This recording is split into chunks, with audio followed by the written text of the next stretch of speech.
来正段消息，继续来看国民党的新生代要来拼立委的席次。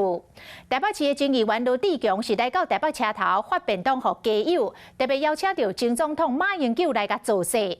另外，台北市议员徐卡心动作真大，要来挑战共因国民党的资深的立委费鸿泰。 讲伊无战力，费鸿泰最近来就节目，点出到伊手骨的伤痕，讲迄吼，就是伊伫立法院冲突所留落来的疤，讲迄就是伊战斗的伤痕，哪会使讲伊无战力咧？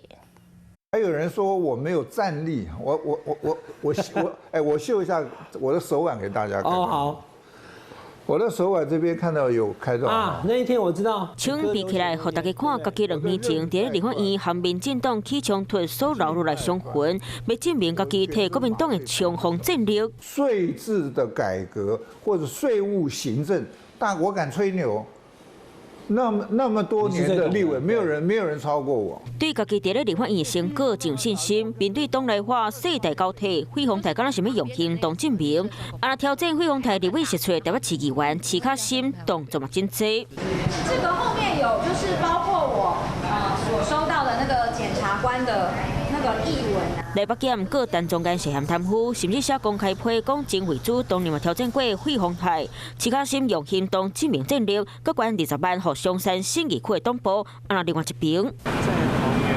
找前总统马英九来到台北车头，共款2控2事有意思，这么去国会前台北市议员罗志强，拿送温暖发便当给家友，面对青壮世代气势正明。传出最近国民党计划设大局条款，优先提名现金。罗志强讲，大局条款对现金的议员无公平，而且强的人唔免互保障，敢若对要甲伊竞争大安区立委的党籍议员，将派军无咧客气。